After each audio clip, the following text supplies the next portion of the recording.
It's match week 16 in the Premier League, and with that, a chance to win $50,000.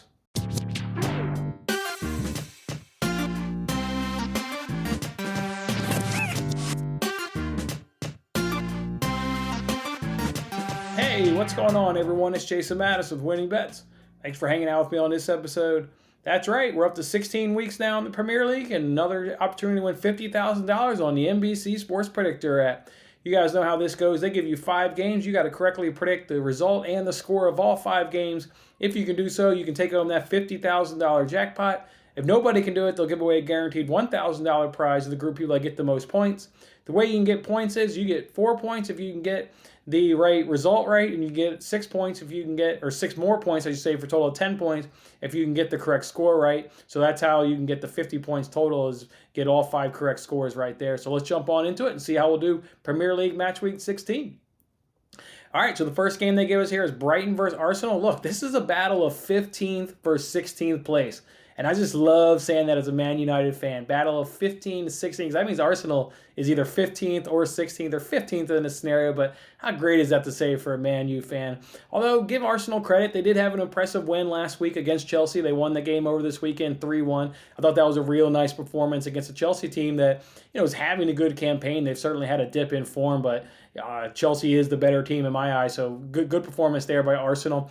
Brighton, they had a draw last week. This against West Ham. It was actually on the NBC Sports Predictor app. We got that matchup right. We predicted a draw, and that's exactly what happened against West Ham. Both teams have a negative goal differential. Brighton, though, scores more, but they're also conceding more. It's the festive period, and that's everything going on right now. Look, Brighton just played a game on Sunday, and now they're having to play this matchup on Tuesday. That is an extremely quick turnaround. Meanwhile, Arsenal, they're used to these kind of quick turnarounds. Remember, they're playing the Europa League, so they're used to playing on Thursday and playing again on Sunday, quick turnarounds. This is where, in the festive period, it's really gonna hurt teams like Brighton that aren't used to playing every 2 or every 3 days. They'll be at a significant disadvantage going up against a club like Arsenal. But if we look at the last 5 head-to-heads, Brighton has 3 wins, and there's been 2 draws in the last 5 head-to-heads, and Brighton swept the season series last season. So Brighton has certainly been getting the better of Arsenal of lately. But go ahead and give me Arsenal in this matchup, and it's because of that Europa League, advantage or more experience they have of playing on quick turnarounds. I've got Arsenal winning this game 1-0. I think you're going to see a lot of tired legs. I don't think you're going to see a lot of goal scoring, but I do see Arsenal edging it out, and it's because of their experience with playing, a tight, fixture list. The next matchup we hear is Burnley versus Sheffield. Look, they're both coming off a loss. Burnley lost to Leeds last time out, and Sheffield lost to Everton. They were both 1-0 losses over on the weekend. Both have only had 8 goals scored on the season, which is worse. Nobody's scoring these teams are scoring the least amount of goals anybody in the Premier League with 8 goals. That is really bad. There's been 15 games, people. These clubs have only gotten 8 goals. That is really bad. Like Arsenal versus Brighton, though, Sheffield is going to have 1 extra day. Arsenal's got the 1 extra day over Brighton. Sheffield's going to have 1 extra day of rest over Burnley. The last 2 head-to-heads have both been draws. I don't think there's a lot that separates these 2 clubs. I know Sheffield's in the bottom of the Premier League table. Burnley's just a little bit up above them, but I don't think there's a lot that separates these 2 clubs. They're both really strong defensively. I've got this game being a 0-0 draw. Again, it's just going to be games coming real quick here in the festive period. Tired legs. Neither of these teams can obviously score. I've told you they've only got 8 goals in the season. They'll pack it in defensively. Both of these clubs know what a point means. Yeah, they would rather get the 3 points because they're battling against teams in the relegation zone with them, in the battle with them. But neither team wants to not come out of this without a point. So I just see this one being a 0-0 draw.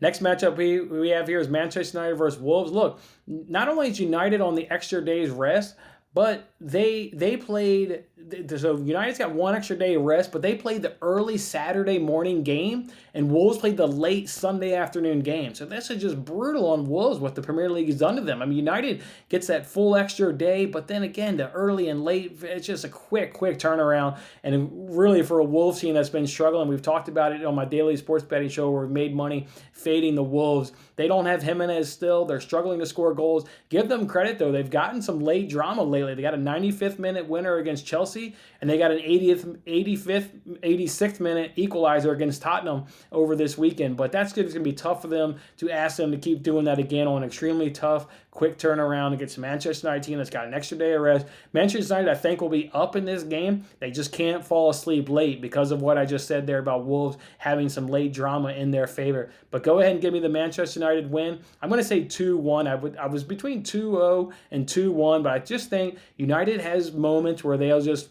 somebody on the defensive back line will just do something extremely stupid and they'll give one up. I think Wolves can take advantage of that one slip up, but Wolves don't have enough firepower to get two, and I think United will definitely at least get two. So that's how I settle on a 2-1 Manchester United win.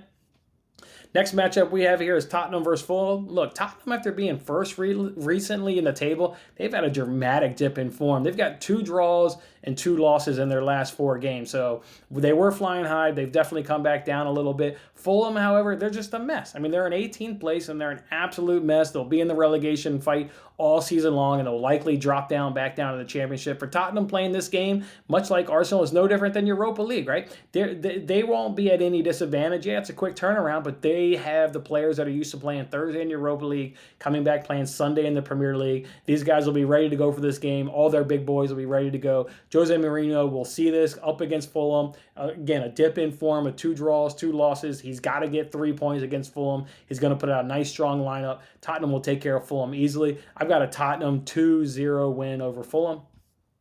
And then the last matchup here is Newcastle versus Liverpool. Look, Newcastle won't be happy that Liverpool drew up against West Brom. I mean, Liverpool's going to come to this game all kinds of upset after drawing against West Brom, an opponent that they had no business drawing against. And now Newcastle's going to be really upset that this is going to be a fired up, anxious, Liverpool team looking to get up back on the bounce back. Liverpool, and then couple that with Newcastle, their 2-game stretch here is going to go against City and Liverpool in back-to-back games. What is just a brutal stretch for a team that generally overall struggles. Liverpool has won the last 5 head-to-heads up against Newcastle. This is a mismatch. It's just hopefully we get the right result, because it certainly should be a Liverpool win, much like we thought it was going to be over West Brom. So we just need it to be better. Liverpool has 20 more goals scored than Newcastle, and they've conceded 4 less. And this has got to be a Liverpool win on the bounce back. Go ahead and give me Liverpool 3, Newcastle 1. I'll give Newcastle 1 goal. Liverpool, without Virgil van Dijk, they've shown where they can give up a goal or 2. Maybe Newcastle can take advantage. Again, games coming hot and heavy here. Maybe they can take advantage, but it was either 3-0 or 3-1. I'll say Newcastle scrapes 1 across. If West Brom can get a goal across, Newcastle should be able to get 1 goal across. All right, guys, that's how I'm going to fill out my chances to win $50,000 on Premier League Matchweek 16. Go ahead and like this video and share it with your friends so we can all win that $50,000 together. Otherwise, guys, I'll see you on the next contest. I'm Jason Mattis. Thanks for watching this episode of Winning Bets. I'm Jason Mattis. I'll see you again when we are celebrating the wins and making more winning bets. Don't forget to like, comment, share, and subscribe for more winning bets.